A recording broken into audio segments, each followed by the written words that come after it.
Hey, Chris. I guess we're turning this into the co-creative podcast Wednesday because that's kind of what it's turned into. My recordings are always like it has more to do with story time and why, what we're creating for our own lives. So let us know what you're doing and what you have to offer, and then continue to tell me more about what you were speaking about before. I would love to hear more about that. So I'm a business coach and financial coach. I got into that several years ago.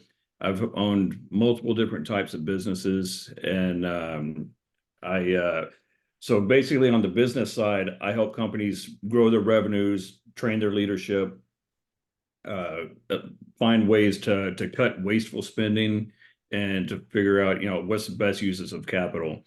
And I typically work with business owners who have businesses doing anywhere from 500,000 to about $5 million in that range, and just help them grow and scale up, Right. raise their revenues 40-50% and up. But on the investment side, I usually have people who are making a decent 6 to 7 figures, and they make good money, but they don't know how to put that money to work, or Yeah. they want to learn how to make that money work harder for them. So I teach them investment strategies to one, protect it, but then two, to grow that a lot faster. And there's really two areas that I specialize in. It's options trading, and a lot of people look at that as gambling, but Yeah. I know if you know what you're doing, you can eliminate the gambling side and put in a lot more protection. I know So I teach exactly what you're that. talking about. I got into options And trading a little while, and it can turn into gambling if you let it, because the yes, yes, you got to be real careful. And it's also a good reason to have a coach or somebody hold your hand so you don't do stupid stuff. Like a client of mine that called me one time and said, "Oh, this is awesome. I just made 7,800 bucks in like 2 hours." And I knew what he'd funded the account with was like $50,000 to get started. And I said, "What did you do?" "Oh, I bought $50,000 worth of call options on this thing." I'm like, "I wish you'd have lost money, because the worst thing that can happen is you do something stupid and you make money. yeah, Because and that, then you do that over and over, and you lose money progressively after yes, that. and it Yeah, turns into a train wreck. yeah. And then my other area is multifamily real estate. So I take the option money and then move that into apartments. Okay. So I've got clients that like to do both of those. Sometimes they just want to do one or the other. But those are my three areas: business, and then options and real estate. Okay. So I'd be curious about, I mean, we can go back to the other subject, but and I'll cover, because I wanted to cover emotional intelligence on this one and how much that That plays plays a into part of all it. that. Yeah. One question about options trading. So, I actually live next door to a guy that wanted to get back into options trading, and he found his own formula, just basically in an in and out strategy that, because you can always see trends and you just catch the rising trend or a falling trend, right? Because you can sell and you can make in both directions. Is that a similar strategy where you just kind of catch a temporary trend and just come in and pull out with short profits over time? Because I know there's people that built softwares to do that almost automatically, where it'll see, kind of pull things in and out really quickly on rising and lowering trends. Yeah, I do know some people who have some of those software programs. I'm real hesitant with those, just because I'm like, okay, well, if you have all the bots out there trading, they're constantly having to be updated. And if what you're allowing to trade all your money on happens to be outdated at a certain point, or uh, somebody comes up with a different algorithm, and then it cuts that, undercuts that. Like, okay, well, I don't want to be too far over the edge when that happens, and then eat a big loss, or have everything fall apart. So I do like to make sure that I'm doing my own due diligence as well. But yeah, I do like some of those. I don't use them that much, but I do some short. It depends on what's going on during my day. Like if Right. I'm just booked with calls and stuff, I can't really do a whole lot of short-term stuff. I can put trades in and then just put the parameters, buy, sell here, and let it go. But I usually try to pick my time frames, whether it's okay, I've got this is for a week, this is for a day, this is for like the next few months or whatever. But I have that. in mind before I enter into any kind of trades. I know what the time frame is, and I'm not gonna rush it or get in a situation where I'm just gonna wait this out then. Well, no, if this was supposed to be for a very short period of time and it didn't play out, then you're out. Yeah. Like if you eat a little loss, it's better to eat a small loss than a big one later. Yeah, get out if it's not doing the what you thought it was going to do in the short term. Just bust a move, right? I have an interesting story. Actually, I was approached by somebody that was doing short term commodity trading because commodity is similar to options where you can make a lot of money in a short amount of time. Um, I have an uncle that used to trade commodities, and one time, and this is back in the 60s and 70s when it was less virtual. I mean, you were actually buying a physical product, and if you didn't Yeah. sell it on time, you owned that physical product. So this literally happened to him one time. He couldn't move. It was like a whole truckload of eggs. He ended up with Oh, a wow. whole semi load of eggs in his front his front porch one time because couldn't unload it. And so they delivered it to his property, a full semi load of eggs. I can't remember what happened to it after that. I have to talk to my cousins about that. But I mean, he used to be involved in so much stuff. It was funny, but yeah. That's hilarious. And I mean, unfortunately, at least if you were trading oil or gold or something, that doesn't really have an expiration date, but eggs, they'll Yeah. expire on you. Yeah, perishables, yeah, short-term stuff like that. Yeah, you get like apples if you're doing, anything like that. Yeah, if you catch the market at the wrong time and all of a sudden you can't unload it at the right price, it's like, well, and then if you hold on to it too long thinking you're going to get a price, then you get, yeah, yeah, I understand that one. So, tell me more about the charity that you were going over the initial charity we first were talking about before I started this recording about basically an emergency fund for accidents in your area. Uh, Tell me about another incident where that worked out for somebody. You told me about one, but I'm sure you have a lot of stories on that front. Oh yeah. So we're not running the charity anymore because there's a handful of us that were really the ones who were doing, I'd say 90% of the work. Um, and we've just become very busy running our own companies and stuff, and it's just tough to carry that much load. So we have stopped it right now. We ran it for 10 years. um, we have given away over $1 million just for families in need of emergencies and stuff. But we'd have these big parties, raise all this money overnight, plan it for months in advance, and tell sponsors and donors, we're planning this big event. We need your help, but we don't know who we're going to help yet. But we'd find out about the week before the week of the event, we would find there's families that would be identified that we'd have help finding through the fire department, the police, the news, stuff like that. They'd help us vet the families and make sure it's legit. They had to have some life-altering tragedy that they were not responsible for, and they had no other means of assistance. So like there was the one with the fire and the new baby coming that we were talking about. There was another one that was just a real heartbreaker, that there was a family that this young guy and his fiance were supposed to be getting married, so he was working extra hours as a DJ at night. Well, the night, oh, one night during the week of our event, he was going back after everything was closing down. He's going back to his car, and he was murdered. And Wow. they robbed him of his stuff, and they had a little 2-year-old. And this was it was really, really tough. But we showed up at the house immediately following the funeral, and they didn't have a headstone. They didn't. I mean, they really didn't have anything except for just, okay, put him in a box and put him in the ground. And it's horrible. Somebody working, yeah, most of those jobs don't pay very much, so he was probably just living low income life. Yeah. So yeah, we just basically said, okay, so what are the needs? We've got, we have stuff to take care of, food and shelter and all of this stuff for like a month or a couple months or whatever. I don't recall how much or how long that was. And then we had allocated funeral expenses to cover the funeral. And then we had extra, and we said, what do you want to use it for? And we knew what they were going to say, but she said, yeah, a headstone, because we can't afford a headstone. We just really want a headstone, something that identifies him as being here.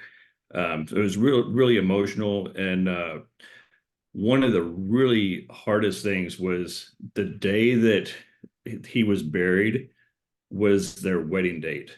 That was the day that they were supposed to be married, and Oh that was the no. day that he was buried. So that was pretty rough. So you were able Replacing to take people's some stuff weight in off of fire. that though for his wife, or Yeah. And there were a few other stories similar to that. There was another family that, again, the breadwinner, the father was murdered. The wife really didn't speak English.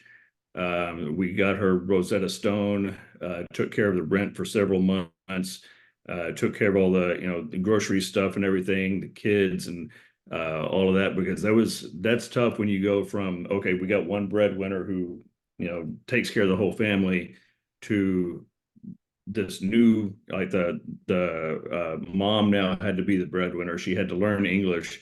And we gave her a new laptop and everything. And there's been a bunch of different things that we've done, but you need people that have extra money, like we were talking about, yeah, that abundance mindset, not so much for a greed purpose, but uh, if we only have providing for enough the for us, community then where help there's others. less. Yeah, I mean, Yeah.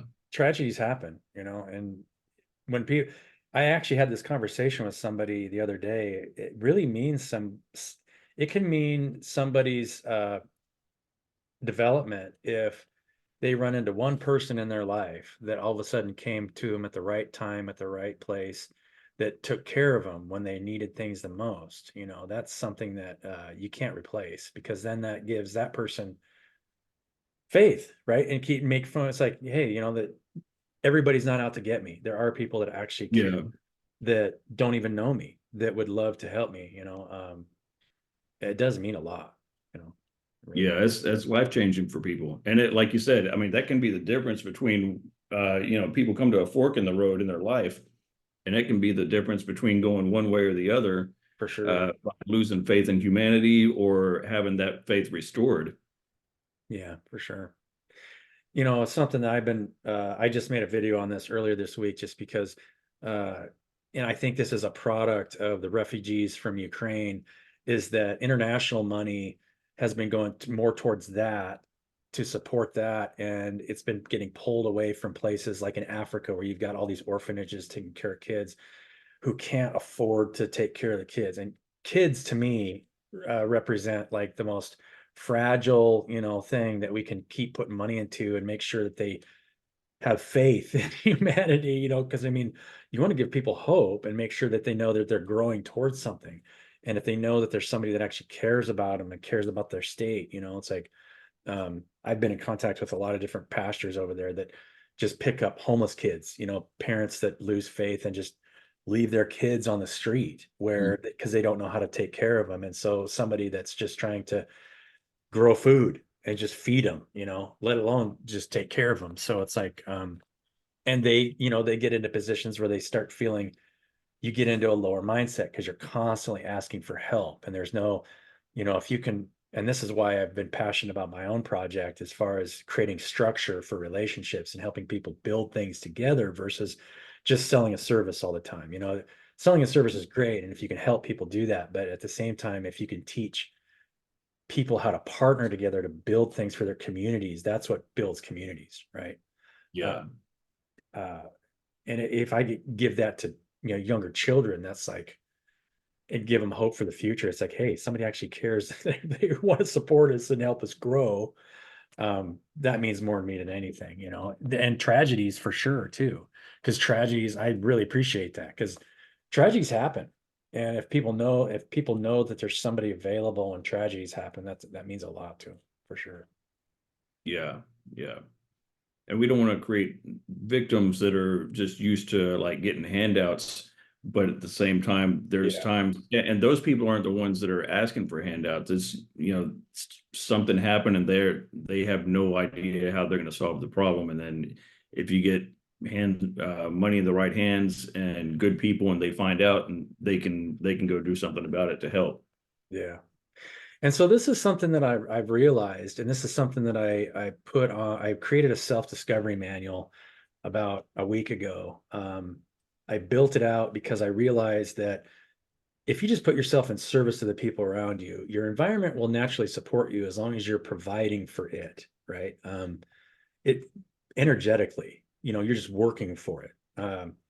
Doesn't have anything to much to do with money. So what you find out in that process though is you kind of block things that are just kind of feeding off you because you have to, because if they're not in a mutual energetic exchange, it's not supporting you. So you'll have things trying to feed off you in different ways, and that process kind of makes you realize a lot about yourself. And then it made me realize a lot about just kind of the universal spectrum of what goes on, and kind of the mindset you get forced into as a solopreneur. Because most of the time, and this is unconsciously done, and I realize this in the industry, um, a lot of times you're trying to help somebody that's in a lower energetic state, like a lower emotional state, right? But in order to support yourself, you've got to charge them money, to help them. So in a way, you're almost like charging money because somebody is in a lower energetic state. I would rather, just knowing what Yeah. I know now, partner with them, and as long as they keep a growth mindset, I can work with that. I can't work with somebody who's isn't in a growth mindset, it isn't growing in some way, right? As long as they're growing and moving forward, become more productive per day and figuring out what they want to do, that's great.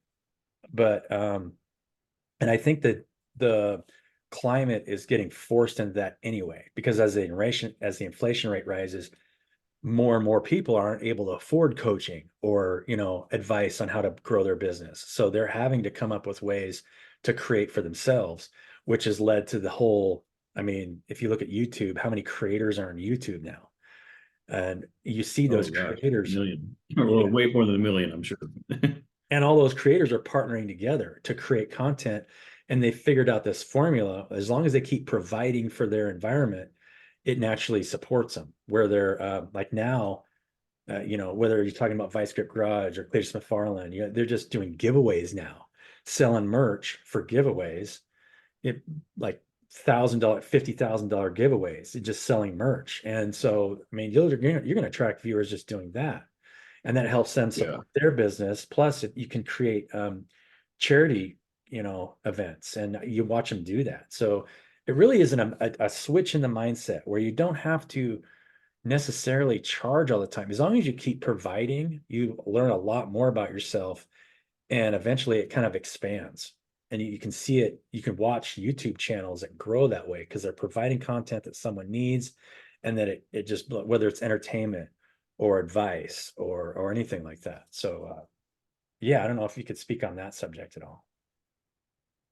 Well, I'm a big proponent on, like you said, providing value, and I feel like the more people that we help, whether they're paying us or not, I mean, because we all need, money makes the world go around, and so to speak. We Right. need money to live, but we don't necessarily need this person's money that I'm helping right now. Which, I mean, there's some people who would probably argue with me, but um, the way I look at it is, if I'm helping enough people, I'm going to be helped. Like Oh whatever I yeah. need is going to come to me. Whether It always that's comes through back. other referrals who are like going to be clients of mine, whether that's through sales that get sent my way, whatever that happens to be, stuff will come to me. I don't have to charge every single person that there's so much stuff that I do for free for people. Yeah. I don't like to advertise that, but Yeah, I'll do it whatever you want for free. Don't I don't want advertise everybody that coming for free. one. But but I mean, if I feel like I can help somebody, I don't want to say, well, okay, well, I'm not going to help you then because Unless you you do can't this pay for me. me. Yeah. Yeah, I mean, I can't give them all of my time, but I can, if I know a way that I can provide value and help, then why wouldn't I? and that will come back to me. So even like I say, if somebody is in need in their business, um, that could be an issue if all they're looking for is, okay, can I go get money from this? Okay, I can't. Yeah, They're no that's use to not me gonna because they help. don't have money for me. You know, if they're looking like that, that could be part of the problem because if you're serving more people, then stuff will come back to you. Yeah, for sure. Yeah, I mean, it'll always be that way, right? As long as you stay in your creative energy, if you have knowledge that you're providing for other people, and I really wanted to just provide that piece of knowledge, just that one self-discovery manual, because just people doing that will help them get in the right, not only that, but the right intent for themselves and the people around them, where you're not enabling people. That's the last thing you want to do, right? Just like you talked about, because if people Yeah. aren't doing what they need to do for themselves, then you helping them isn't going to help them for free, right? But if you can give somebody a little bit of value and then they're still working for themselves, you're going to get that back in the long run. You know, that's a really good person that you might end up working with in the long run, that you can build something together potentially with. Yeah, for sure. Yeah, I've had some like that, and there's one story that I've got that was really crazy. A guy had reached out to me on LinkedIn. This was several years back, and he said, I'm coming from Baltimore, and I'd like to meet with you and see if you could mentor me a little bit. I want to learn some stuff from you. I think it could really help me. I don't really have any money. I can't pay you. And so I'm automatically thinking, well, I can't really give you my time. And he said, well, I'm in Atlanta right now. I've just sold like everything that I've got to try to get to Houston. And I'm living out of my car.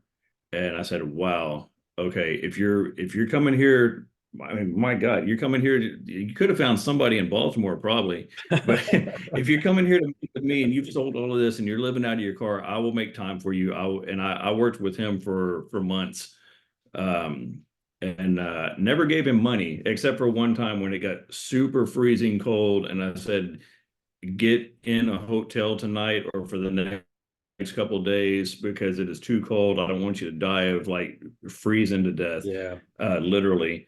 So that's only the time. Other times I fed him and made sure that he had something to eat and could get indoors for a little bit while we were talking. But he's done well. He's moved on. He's started his own business now. Actually, he started that several years ago, but he's running a podcast of his own. And I mean, it's a long way from living out of your car. So I'd never charged him anything for that, and I feel great about it. So it's a good story for me as well. But it's something that there wasn't a monetary value out of it, but I got so much value that it was more than most monetary value things that I've received. Oh, for sure. Yeah. Did you ever hear what happened to him? Did he ever kind of make anything for himself, or that was the last time? Yeah, he's doing well now. I talk with him. I'll hear from him once in a while. He'll reach out and just let me know how things are going and everything. And so that's yeah, it's pretty interesting. And it just it makes you feel good when you know that you are at least somewhat responsible for changing somebody's life like that. Right. Huh. So tell me, and I won't put you on the spot here, but you said that you had recently partnered with somebody and it just turned bad. Is that something that that Oh, you've experienced frequently, or was yeah, that the yeah. first That time that had happened, that it was at that scale? I'm sorry, I missed the part of that. What was that? Is that the last time? Was that the only time that something like that happened to you, or had you experienced partnerships that kind of went sour on you? I haven't really had a lot of partnerships, but I've had a couple things go kind of sideways. Um, this is by far the worst. Um, yeah, I mean, it was something that is we're still kind of in the middle of some of it, so I don't want to put out too much, but Sure. And you don't have to talk it's about it that much, but and the reason I brought it up was just because I know that's one of the main reasons why generally speaking we're not producing as much as a society, because you get in business settings and it's so there, you see so much self-interest in there. And then when you go private and you're a solopreneur, you see the same thing. And then you're so hesitant, like even Yeah. to build something to partner with somebody because there's the potential. And I think every coach I've talked to has got a story of somebody that totally screwed them over, somebody that just went AWOL, it seemed like they were fine, and then the next day just bang. It's like just took all their money and boom, run. I mean, I talked to somebody once that said that they partnered with somebody and they hadn't registered their brand correctly. And so they were working under something where somebody actually bought it out from under them, and then it cost him like a couple $1,000,000, and he just swore never to partner with anybody again. Right? Something like that happens to you, and you're just like, yeah, don't feel like you can trust anybody at that point. So, yeah, Yeah, and that's a shame. I mean, that's like dealing with a divorce or anything, a relationship type deal. People get like they get kind of jaded to where it's like, oh, I'm just going to cut everything off here. I'm never doing this again. I have one friend who swears he doesn't want any partners ever. And I'm like, you don't have to have a partner, but you have to have a team. Like you are yeah, not going to build anything great all by yourself. right. Can't do it. So you don't have to necessarily have a partner in your business, but he's like, I don't want employees. I don't want anybody. I'm like, you can only grow so big by yourself. Yeah, And you have to be able to trust some people. I mean, to an extent, I mean, you don't want to just have blind trust, but you have to be able to trust people. You have to be good at identifying good people and finding the right people because the wrong people can cost you. yeah, Speaking from experience, yeah. But yeah, so it takes a team to do anything great. yeah, So a lot of people they kind of get jaded with that stuff, and they're like, okay, I'm never getting married again. I'm never having a partner again. I don't want any employees ever again. It could, I know it's tough, but to do everything on your own, it's you're so limited to like you can only do so much on your own. yeah. And if you have to do everything on your own, you're going to cause so much stress that it's not worth doing. Yeah, Yeah, well, we talked about that the other day. yeah, The stress and just killing yourself, so to speak, from the stress and working so hard and not ever knowing how to take a rest when you need it. yeah, for sure. So, yeah, where was that going? Where was that going? That opened up something else that I was thinking about. Uh, as far as co-creative, when you said co-creative, you don't necessarily have to partner with people, but you do have to set boundaries. So, I mean, potentially the right contract to create the right boundaries can create the right groups to create something. I was reading somebody's post and I made a comment because they had read a book about the guy that, and I can't remember his name, Ed something, the guy that ran Pixar Entertainment. He wrote a book about the teams that he ran and how to kind of direct those creative efforts. Because I mean, they had best in the industry, writers, artists, creating all this stuff. And so they would kind of a combination of direction and then allowing them to be creative at the same time. Big teams, because I mean Pixar's obviously got a lot of resources, so they can throw money at big projects. What if you had that kind of resources but allowed a group to be group directed, where you made group decisions as far as what you wanted to build, like groups of engineers. You don't really see that in society. You see ideas that you kind of say, here, work with this idea. This is what we need you to do.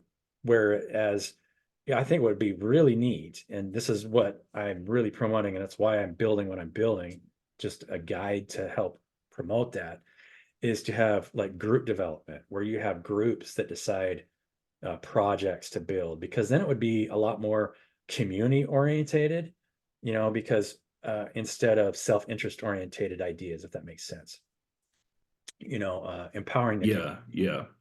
making sure that they're doing, because everyone's thinking primarily about what kind of world our kids are going to grow up in, right? I mean, that's what people are concerned about now. And so the highest stress jobs out there are like principals, you know. I went in to try and talk to my kid's principal, and I could see, man, she was super stressed job, because I can't imagine a more stressful job than that. So yeah, I mean, it's just an Thinking idea. of Spirit Airlines, maybe at the what do they call it, customer service desk. Right. I had a Yeah. situation the other day with a lady, and when I got up there, she just looked like she was so beat up, and I was like, so this is where everybody brings their problems and dumps them on you, huh? And she's like, yeah, what do you got? She was actually great though. She was great to work with. Right. So yeah, I mean, there are certain jobs, like if you had a bad day at security at an airport, I mean, there's some bad days I'm sure you could come across. Yeah, for sure. You got to tackle Yeah, somebody. principals. That's Yeah. yeah. I've seen that happen in the airport too. Have you? Actually, I've never same seen anybody airport, tackled. Fort Lauderdale. Yeah, Huh. yeah. I think they took down. I, from the looks of it, I wanted to get close enough to see what was going on because I'm kind of nosy, or Mhm. I call it curious. But I wanted to stay far enough away just in case anything really bad went down. But to me, it looked like it may have been some drug related bust or something. But Yeah, they caught yeah, something it on was a whole camera. crew came in and took this one dude down. Yeah. Smugglers exist, right? Well, I don't want to make this, I don't Yeah. want to take up all your day. So I guess I'll just ask you for one more story, or, if you just want to, expand on what you do for other people so people know, more about what you do for other people. Yeah, go ahead.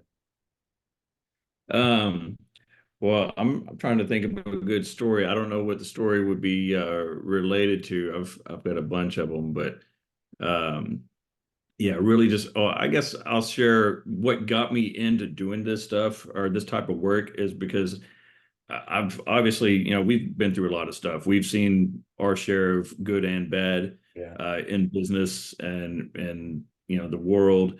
Um, so I've got some experience that other people can learn from and they can avoid mistakes. Right. And what really kind of got me into this is I wanted to take some stress off of people, which you're never going to eliminate all of it. They're going to have their own share of learning, but I figure, okay, if I can, one of the number one things that comes up in families or with divorces is financial issues. There was financial stress one way or another. There was something going on, so whether that's business related or their personal finances, whatever it happens to be. So I said, well, if I can do something about that, then I can save a lot of families because I hate seeing broken homes.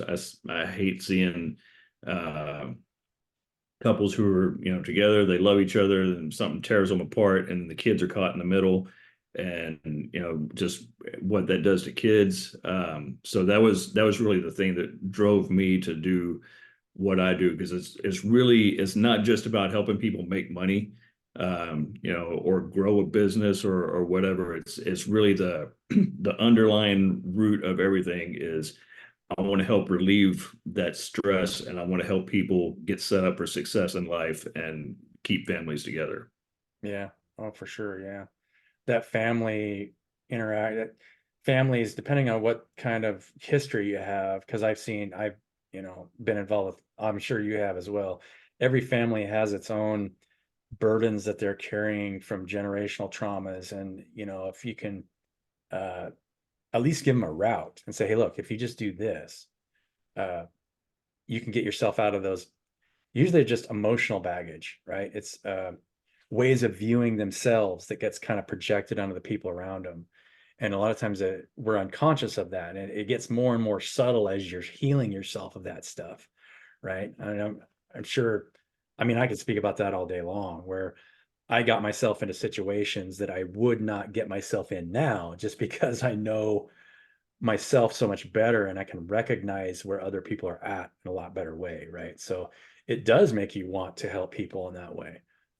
For sure. Yeah. Yeah, and that mindset's everything. Like you said, the way that we're the way that we think now is different than who we were 20 years ago. And we've learned to develop and grow it's like, okay, if I can get with this 20-year-old kid and teach him the stuff that taught me 20 more years to learn, then I can help him, get ahead of that curve, or whoever it happens to be, where they might be 40, they might be 50. I mean, so they don't have to be younger than me. But I mean, anybody that I can help from things that I've learned to help them change their mindset. I'm constantly learning and working on mine as well. I know you are as well. Yeah. And that was kind of what we started off talking about, was the emotional intelligence, and that's where we're gonna go with this. But Right. And that's everything, right? But what I want to try to avoid in my own life is I don't want to create a hierarchical, because like I said, and the industry is not really allowing it anymore anyway. And I'm starting to see it in the way that advertising is happening. If you really try and pick it up on the feeds, the way that and I saw this on Facebook just last week, and it was after I talked to you the first time. Somebody was advertising about how much more difficult it was to get coaching jobs because less and less, for one thing, um, there's all the knowledge in the world. You can find any piece of knowledge out there to do anything anymore, pretty much. It's oh yeah, just, Google, YouTube. yeah, it's just sort of charging people money for emotional support almost. And that's not Yeah. really being available anymore. It's starting to kind of taper out. And really the only thing, the growth from the inside out is happening where people are just naturally having to master themselves just because of that. So I think we're going to see a lot more creative projects in the future. And I would love to just jump around between creative projects and build stuff because I'm a builder. I love building. So yeah. Yeah. Yeah. Anyway, And the whole coaching thing, like you said, people can learn anything anywhere. And there's so many coaches out there. There's good ones, there's bad ones, but you've got to find, if you're going to work with a coach, they need to be somebody who's going to help you grow up and grow up at a faster pace. Because that's the only reason to pay for something, is because for yeah. speed. And it's got Because to be speed, like you right? said, I mean, we can go from anything that we want to learn. Yeah, I mean, we can learn. Like when I started trading options, I studied options for 2 years to learn, because I'd heard of some of the scary stuff. Like, yeah, I could really mess something up if I do something wrong. So I studied for 2 years before I made my first trade, and I made 400% in like 3 months on my first trade ever. But it took me 2 years to make that first trade. Right. So, if I had, had somebody that I worked with that was really, knew what they were doing, and they could teach me in 90 days what took me 2 years, that would It'd be be worth worth the it. money for sure. But at the same Oh yeah. time, yeah, yeah. So, but I mean, I learned all of this on my own, without having to go, I didn't pay for it or whatever. Maybe I should have to speed it up, but there's there's two ways of doing it. The only reason to pay somebody is if they're gonna, like, if they actually speed up your process, and they can really lift you enough to justify it, because otherwise, what are you paying for? Right. Yeah. Yeah. Too much of it is just, hey, I'm available if you need to talk, instead of, I feel like I need to give somebody a list of, hey, this is what you need to do. Boom, boom, boom, boom. Let me know how you're doing in a couple weeks. See me again, maybe probably 4 or 5 sessions. I'm done with you because if you're not learning for yourself, then there's nothing I can do for you. Right. It's like, and I like, that's like long-term Yeah. coaching contracts are, Yeah, my clients' homework assignments. Yeah, my clients have homework assignments every week. You're going to follow this. This is what you're working on. This is the mission, and you're going to report to me what you did. And I've only had to fire like two in clients. my entire lifetime so far. Hopefully, I don't have to, but I know it's coming. If you deal with enough people, you'll run through. But usually I try to screen them enough, like, okay, are you serious? If you're serious about this, then I'm going to hold you accountable. And that's what you need in a good coach anyway, because I mean, if you look at professional athletes and stuff, and professional coaches in the sports world, the ones who really get the big results for their team and their players, they're the ones that they have a high accountability, and they hold them to a much higher standard than some of the others. Right. Yeah. All right, Chris. Well, thanks for joining me today. I really appreciate it. And I'm sure we'll be in contact in the near future. Who knows? It sounds good. Yeah. Thanks.